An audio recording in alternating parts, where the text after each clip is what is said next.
Welcome to our next talk. We got Ladi. He's talking to us about deep learning neural networks, right? That's him, as you can tell.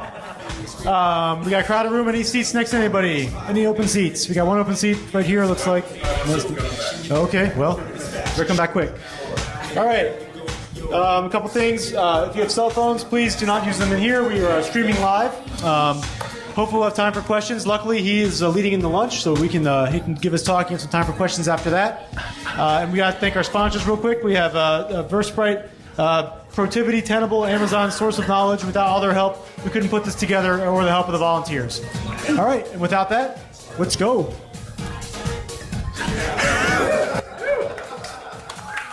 You guys are terrible. Don't clap. You're not supposed to clap to this. This is going to be weird because I'm going to be obstructing the view from people. So I'm going to try to stay away. What happened to my music? Jeez. Unbelievable. Unbelievable. You guys you're wondering. So I apologize, first of all. I really, really have to apologize for the bad dancing. So please don't, please just bear with me on that. My biological neurons just fire off anytime they hear music, so I can't really help it. I just kind of move and groove. What is it about music that makes us want to move and groove anyway? What is it about music that makes those biological neurons fire off anytime they hear it? Is it the words of the song? Is it the rhythm of the song or the beat of the song? Is it the memories and the videos? I'm not sure what it is, but I'll tell you this. The guys at Spotify and YouTube, they figured this out. They can predict to a reasonable degree of accuracy what songs I'm going to jam to. For example, they know I'm also going to jam some good old country with Kenny Rogers. Some of you know what country is. Come on, you guys really. Oh, they know I'm actually going to jam some rock and roll, Bob Seger. People that know Bob Seger, I like that all the time, rock and roll. Biological neurons are the inspiration for artificial neural nets, which is the topic of our conversation today. And before we get into it, though, what I want to do is give a brief intro about me and then walk you through the agenda for today. So my name is Ladi Adefala. I'm a security strategist with FortiGuard Labs, and forget the cutoff of my hair there. I'm a security strategist with FortiGuard Labs. FortiGuard Labs is the threat intelligence and research arm of Fortinet, for those that are not familiar. I also serve as an adjunct faculty at Webster University, where I teach a couple of master's level courses in cybersecurity, malware reverse engineering being one of them, network forensics, critical infrastructure. For the agenda today, what I'm going to do is I'm going to walk you through my practical attempt at building a neural net. That's essentially what it is. And then at the end of this, I'm also going to remind us all of knowing the importance of why we do what we do. I don't know about you, sometimes I forget knowing the why. Let's jump right into it. So I mentioned earlier, we're using artificial neural nets to provide video and music recommendations, right? Spotify. The question then becomes, can we apply neural nets to a more complex problem, problems of a more personal nature, such as the one that Amy Webb was having several years ago in her early 30s. She was looking for Mr. Right. So what did she do? She went online and signed up with an online dating website. The dating algorithm paired her up with, we'll call him Steve the IT guy. Steve the IT guy. And because they had a common love for music, they had a common love for math and data, Steve the IT guy takes her out on the first date to one of the most expensive restaurants in Philly. And during the course of the night, he orders multiple entrees, lots of expensive bottles of wine. As the night was wrapping up, Steve decides to go to the bathroom and leaves her there with the check for $1,300. True story, I kid you not. For $1,300. $1,300 for $1,300. So what did she do? She built her own model using the data from the website to be able to classify good and bad dates. But she had to manually define the features she wanted in that particular date. Some of us will call that hand engineering features. That was before neural nets. I will say right now, I would argue that if she had that problem today, she would have actually applied artificial neural nets to that problem, because we're seeing them being applied in even more complex problems. Problems such as self-driving cars. That's a complex problem. We're seeing them more applied in cybersecurity. So with all of this, what I thought is I'd like to get a really good understanding of what's going on under the hood. And the short way to do that was to go attempt to build one. And I've got Gabe Bassett here to thank for that. He's the reason for all of this. So I wanted to build one, but to do that first, I needed a problem. So the problem I chose was the first problem that came to mind, which was, if my clicker works, hello? Oh, don't worry about it. I got it. Nope, I got it, I think. I hope. Yes, I got it. So the problem I wanted to focus on was the URL classification problem. What is the URL classification? I wanted to see if I could build a neural net that would classify a URL as either malicious or benign, but solely based on the characters of the URL. Nothing more. No additional context. Just characters coming in, classify it clean or dirty. That was the problem. The reason I was doing this again was I wanted to make sure I understood what was going on under the hood. What's the process behind building a neural net? And what I discovered is there's 5 key elements to building a neural net. The first, research. This is an active space. There's always active research going on, so you got to figure that out. So that's the first. The second is data. The more data you have, the better the performance of your model. The third, the model architecture. How are you going to stack up these Lego blocks to build your model? The fourth, you got to go implement it. You got to build the code. And then the fifth is you got to train your model so that you can improve the performance. I'm going to walk through each of these relatively quickly. So we're going to jump right into the step 1, research. The central question I had, it's probably the same question most of you guys have, is what in the world are neural nets? Went into research thinking about that. Here's what I found out. Neural nets are actually a collection of artificial neurons that are capable of learning from example or experience. Just like we humans learn from example or experience, that's what these things are. And they're typically organized in the structure that you see here, where you have an input layer, you've got one or more hidden layers, and then you've got an output layer. The input layer is where you suck in all of the input, which is, in our case, the URLs. The hidden layer, one or more hidden layers, is where I like to call it where the magic happens. That's where all the computational stuff actually goes on. We're not going to go into the math, but that's where all of that happens. And by the way, the more layers you have in the hidden segment, the deeper your network is. Hence the term deep learning. The output layer just focuses on producing the result. The result in our case would be this URL is either malicious or benign. Are you guys familiar with American Ninja Warrior? Any American Ninja Warrior fans in the house? American Ninja Warrior, okay, great. Great show. At the heart of what they're doing at American Ninja Warrior is they are classifying athletes as either ninjas or not ninjas. Sometimes you do these things, you never know what's going to elicit a laugh. That's the heart of what they're trying to do. Ninjas or not ninjas. And the way they do that is they have athletes go through a variety of obstacle courses. Correct? They go through a variety of obstacle courses. Those courses are organized in stages. So you go through stage 1, stage 2, stage 3, stage 4, until you get to a point where they can say, with a reasonable degree of accuracy, this dude is a ninja. Right? Okay. What I'd like for you to do now is this. Think of the layers in this neural net as the stages of that American Ninja competition. And within the layers, we have artificial neurons, the circles that you're looking at. Think of them as obstacle courses that your data has to be able to go against to get past it.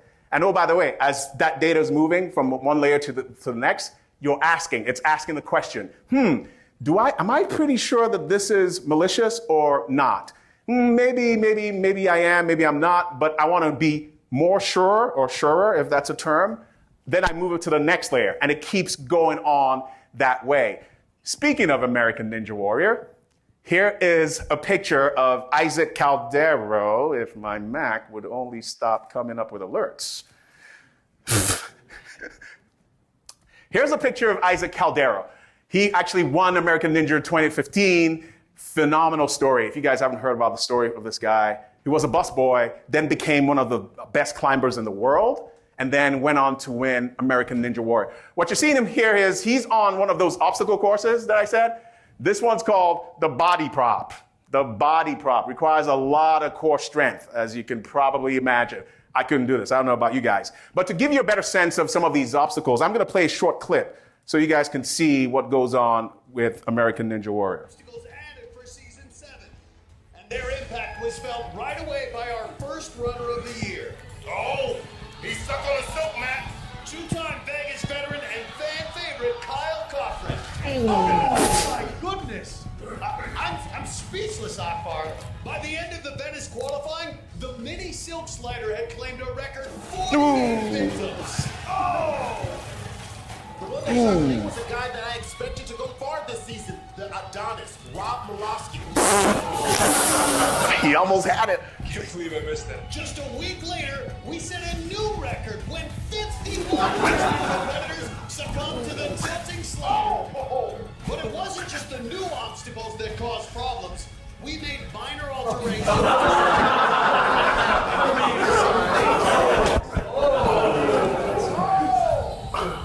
like the 5th or 6th spin, just, I don't even know. So like discombobulated that I don't even know what happened. I like how she says, I was so discombobulated. I'm like, that's not a word I use often from the rolling log. Just like American Ninja Warrior has different types of these obstacle courses, there's also different types of neural nets. And there's not all just one plain vanilla. There's a whole zoo of these things, but I'm going to touch on 3 of them for you. So the first, most basic type of neural net is called a feed-forward neural net. And what it is data just moves from one of those neurons to the next. There's no looping around, no fancy gymnastics. The next one, and by the way, you can think of that as a basic obstacle, right? You do 10 push-ups, whatever that is. The next one is called a convolutional neural net. And I'm not gonna lie, guys, this one's a little convoluted. No point intended. A little convoluted. It's convoluted because there's so many terms that are associated with it. There's max pooling, there's pooling layers, there's filters, there's strides, there's all these things. I'm like, what in the... So think about it this way to simplify. Just think about this particular neural net as a high-intensity neural net. Let me give you an example. I'll use a workout analogy again. You know, sometimes if you're working out, you just want to focus, say, on your strength training, or you want to focus on upper body or cardio or whatever, but you filter out everything else. What these neural nets do is they filter out parts of the input, and they focus on a subset of the input with a lot of intensity. And they process that, and then what they do is they rinse and repeat across the entire input structure that's coming in.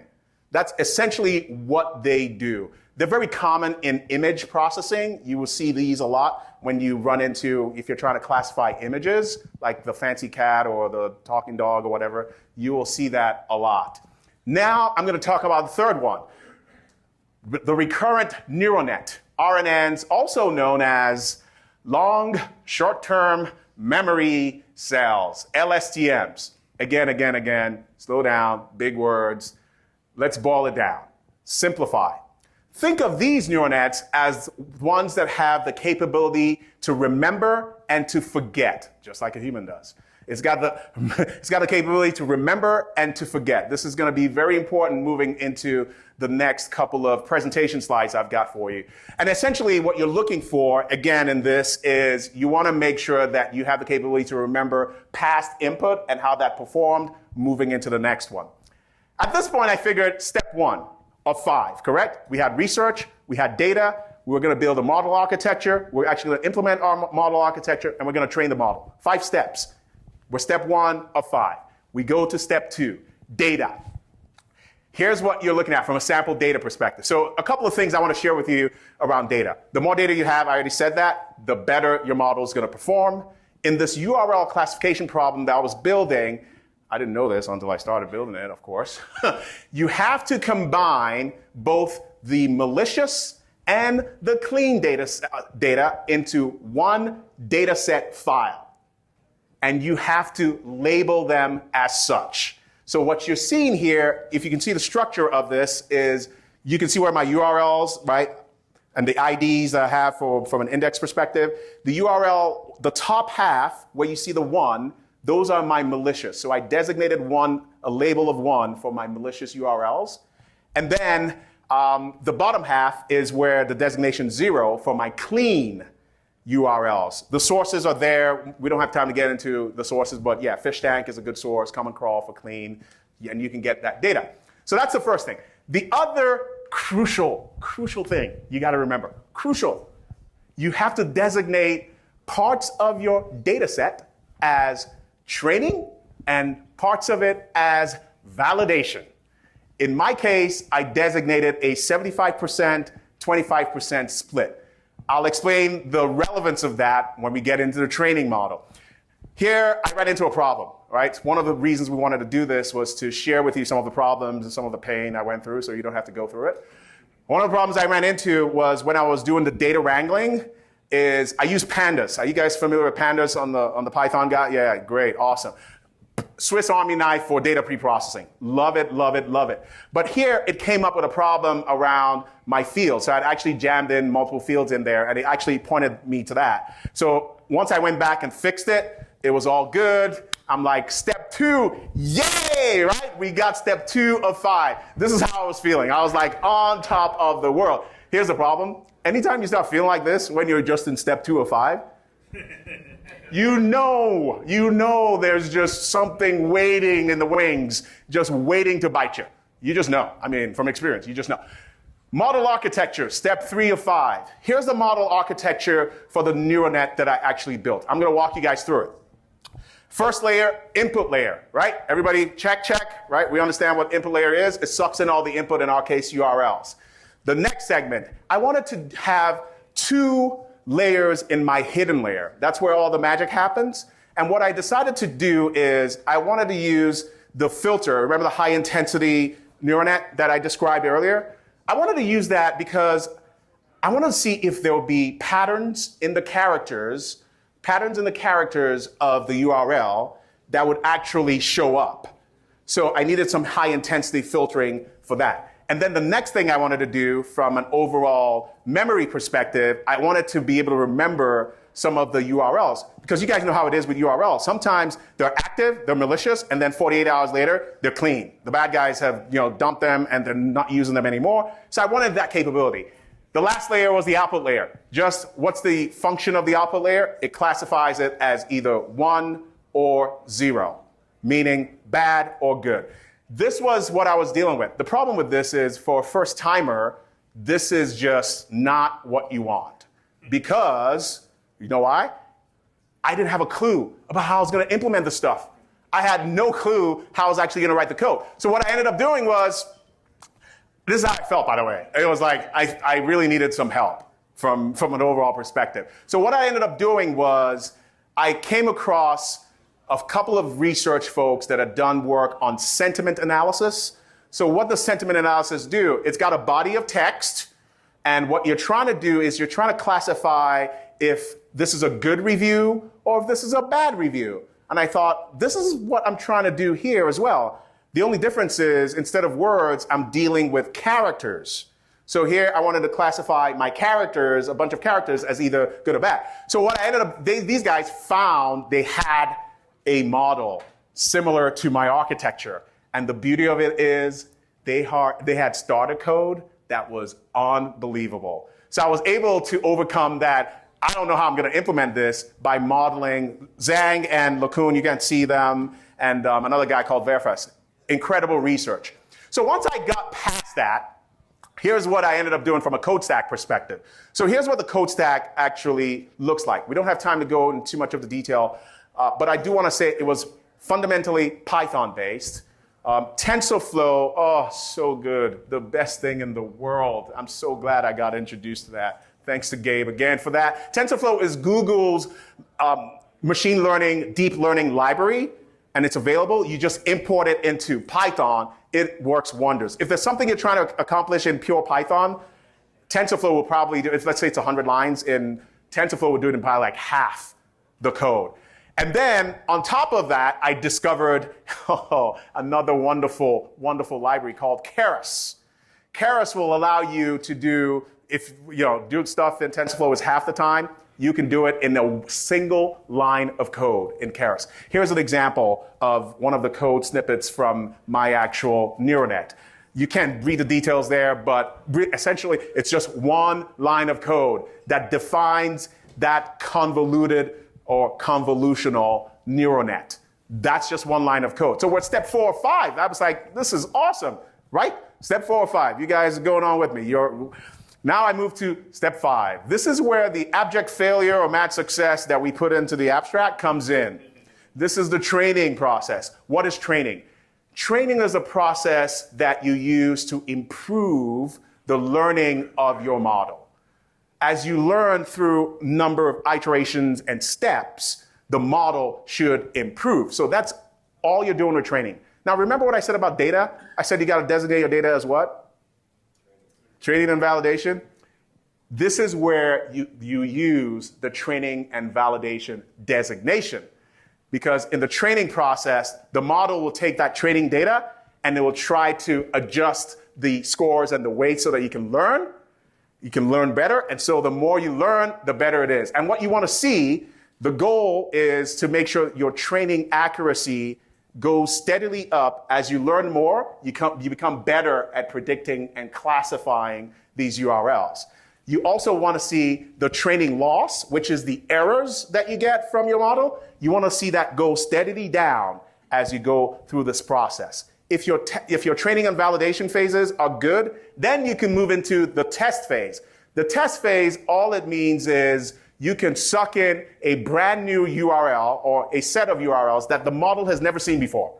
It's never seen it before. You suck it in, and then you can predict it with a reasonable degree of accuracy, up in the 95, 98 percentile.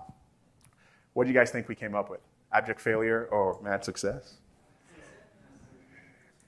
TensorFlow gives you TensorBoard, which is a visualization tool, all included. I'm telling you, man, that thing is wonderful. So you don't have to deal with trying to do a separate visualization. It's all in one nice package. This is a view of TensorBoard. The only problem with that is, anyone want to tell? There's nothing in it. What happened to my data? Well, I should be seeing something going up. What I discovered is, first of all, you got to make sure you point the logs into something else, into the right directory, first of all. If you don't have the right directory, you're not going to see anything. But TensorBoard has a toggle button for the runs, and that toggle button is actually, if you toggle it off, you won't see anything. If you toggle it on, you see something. Yeah, it sounds funny now, but trust me, in the heat of battle, this is pretty disconcerting. This is kind of like, what we got? I got 5 minutes. Okay, perfect. We're doing well on time. We're almost at 5, right? So I'm like, what in the world? So once I figured out the toggle button out, right? I mean, you guys laugh. Trust me. You'll be emailing me later saying, I ran into that same problem. Voila! Yes! I got my training accuracy results. And what you can see here is the x-axis is the number of what we call the training steps epochs, right? It's the number of how many times we'll be training. And you could see the accuracy going up steadily with each one. The first time it saw URLs, it didn't know anything, so it couldn't really classify. The accuracy was really low. And of course, the training loss going steadily down. Remember, right? This is just based on characters. There's no other context in this URL but the characters. This is magical that the model can do this. Nothing else. It's classifying this with this level of training loss. Remember what I said when you start jumping up and down? Mm-hmm. I go to validation, accuracy. I see a straight line. Doop. I'm like, what in the world is a straight line? What? So I go research. You know what a straight line is? Well, it means you have too little data. Too little data. This is called overfitting in the deep learning world. It's overfitting. And what does overfitting mean? It means, well, your model can basically classify anything at this point. It's not generalizing properly. Bottom line is, this is not good. This is not good. Bottom line is, this is not good. So I was like, okay, what am I going to do? All right, so if the problem is I need more data, I was messing with the hundreds of data category before. I said, let me go up. As soon as I went to 10,000 URLs, boom! Oh, sorry, I get excited. I get excited. Boom, look at that, look at that. It was awesome. It was so good. It's like, that's what validation laws, right? It's like, man, this thing is actually doing what it's supposed to be doing based on characters. I'm not doing anything else. I'm not giving any context, no, just based on the characters. This was phenomenal. Here's what I want to do. I want to go with my so what, now what phase. Okay, so going back to the Amy Webb story, right? She built her own model. She was looking for Mr. Right, and she actually ended up finding Mr. Right. They're married now. And I think one of the reasons why she was able to do that is because she stayed centered on knowing why she was doing what she was doing. And for us, even for me, up until now, the only thing I've told you guys in the time we have is what I've done, how I've done it. I haven't actually told you why I was doing it. And I think most of us in this room, we share a common why. Let me explain what I mean. There's a shortage of data geeks. You can't walk down the street and be like, oh yeah, I just want, hey, data scientists, please. No, you can't do that. There's a shortage of cyber talent. You can't do that either. It's not like I have a whole lot of cadre. I mean, I'm preaching to the choir here. You guys know this. 2 minutes. Awesome. Deep learning has actually gone wide now. It's more easily accessible to most of us. We need to be able to leverage this. And fundamentally, the heart of what we're doing from a why perspective, it's not just to protect ourselves, our families, or the companies we work for. It's really just to even protect the overall community. And sometimes I think, I don't know, again, I don't know about you guys, sometimes I forget that. I want to share a very short video with you that best illustrates understanding and reminding us of why we do what we do. They need to do to pursue a career in comedy. Or people, no matter what the profession is, I'm sure Pastor Craig is people who walks up to him on a regular basis and say, hey, what can I do to become a pastor? People are always asking, what can I do? The key isn't what you do. The key is why. People always want to know their what, but the truth is all you have to know is your why. When you know your why, you have more options as to what you do. An example is this. I am actually called to my why is to comedically inspire people to walk in purpose. My what looks like stand-up comedy. It looks like movies. It looks like being on late night TV, having my own TV show.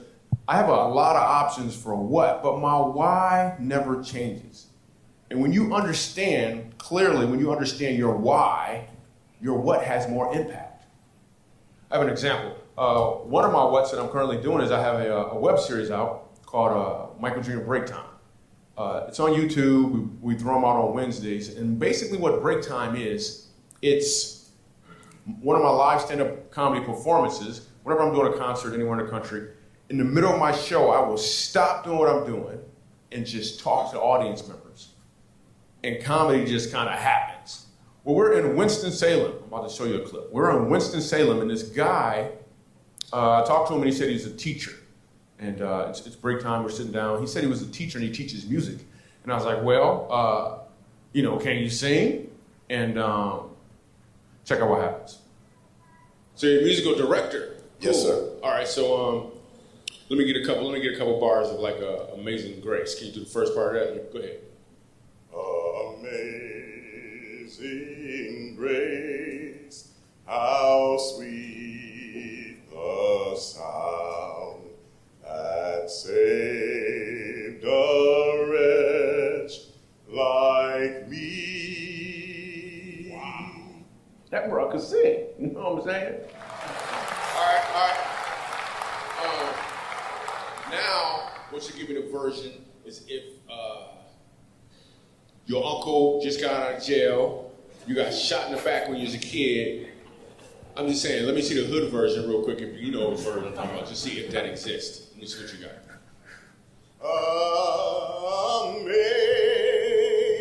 Amazing grace, how sweet the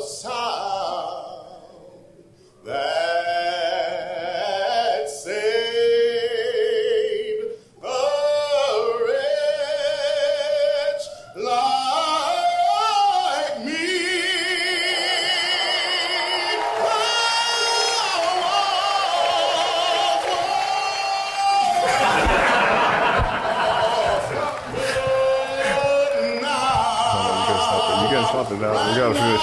Sound was blind, but now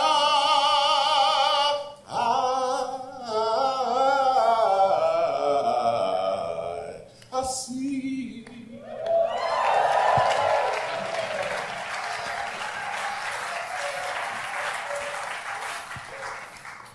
So the first time I asked him to sing, he knew what he was doing. The second time I asked him to sing, he knew why he was doing it. When you understand your why, your what has more impact because you are walking in or towards your purpose. The key is to understand the why. So now I'm doing. Thank you so much, guys. I really appreciate the opportunity. And many thanks to Gabe Bassett here for bringing this to life. All right, thank you.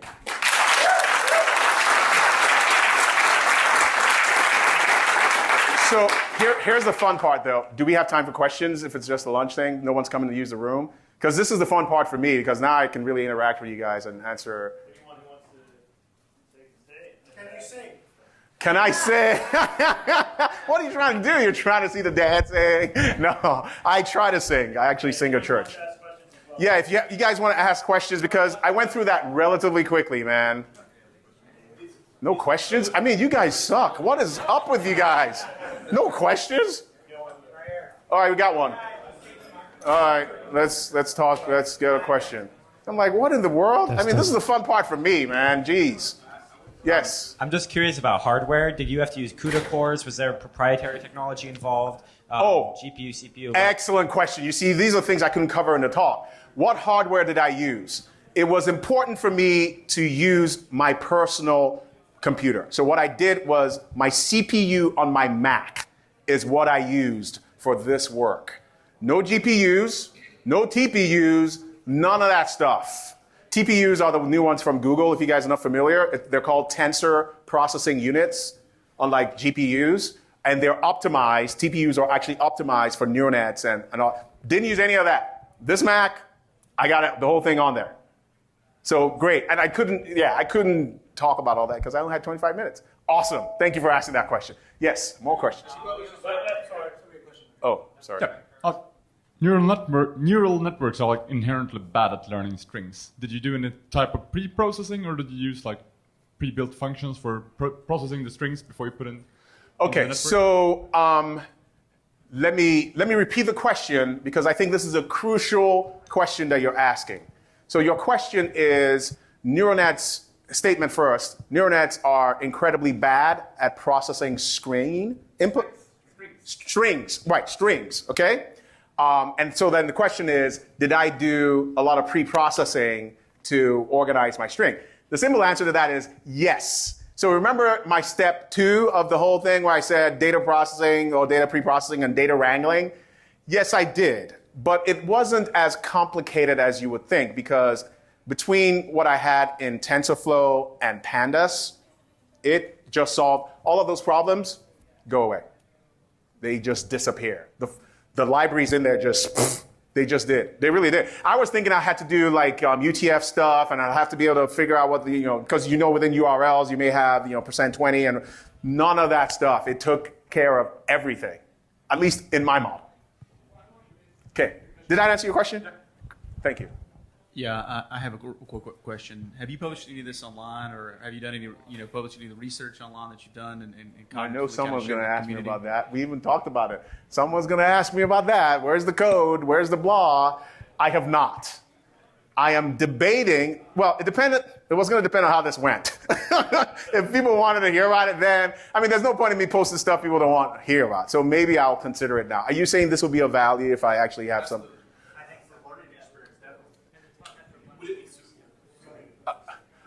Okay, go ahead. So I noticed in one of the validation slides, you mentioned that you had 10,000 samples as a validation set. Can you talk about the size of the training set you used and how long it took and how many epochs you had to run it? Okay, so let me repeat the question again in terms of just my designation of training and validation set, I think is what you want to see. How big was the entire data set? And by the way, when I said that 10,000 URLs, even though I was using that number to correct my validation error, that was the entire set. So my initial set was really small. because I was afraid my little CPU here wouldn't be able to handle it. And plus, I was just focusing on the process. Let's just figure out what would find out. So I was in the hundreds. I was less than 1,000 in the first run. And then once I had that problem, the validation problem, I bumped my total data set into 10,000. So that means I had 7,500 malicious, right? 75% split, and then 25% clean. 2,500 URLs are clean. And I'm probably going to keep bumping that up until I see where my CPU can max out. I don't know. But here's the important thing there is you can obviously go into the millions, but then you have to get GPU, TPU. You got to go higher from a hardware perspective. But the process doesn't change. You still got to do it the same thing that we're doing here. Any questions? Oh, you got one? Do we have a mic for him? It's coming, sorry. No, don't be. It's okay. Thank you. So, congrats for the talk. So you're going to be finding deep learning models like out there for images and text and all kinds of NLP things. How would you go about implementing these things for other logs that we find in cybersecurity, like firewall logs, all kinds of? Great question. Did you guys hear the question? How can we apply this to other aspects of cybersecurity, such as log analysis, for example? And the way I was thinking about this, looking ahead, logs, for the most part, are just what? Text, right? Strings, characters, whatever you want to call them, right? Correct? Well, numbers, yeah. Okay, I can string a number, right?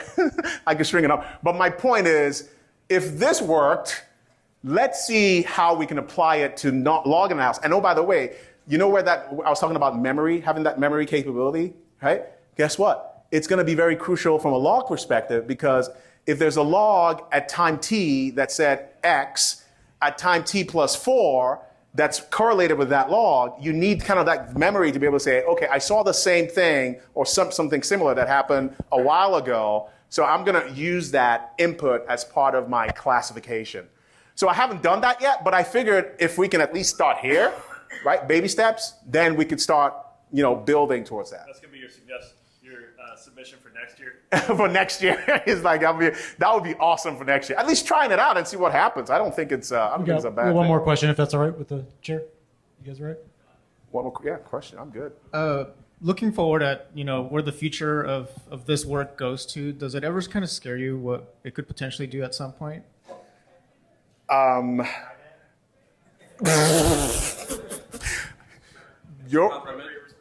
Well, maybe. I haven't thought that far yet, but you're probably right. We should probably start thinking about that. Because, here's the thing, guys. This looks like a basic, and it is a basic attempt, but the power in what we just did here, and I use we because we just did it, there's nothing else. The only thing I saw was characters. And the thing, hey, this is malicious, this is not. Just characters. So to your point, I haven't thought that far yet, but I'll be sure to remember your question if we get next time. All right. Thank you very much. Thanks, guys. I appreciate it. Enjoy your lunch. Awesome stuff.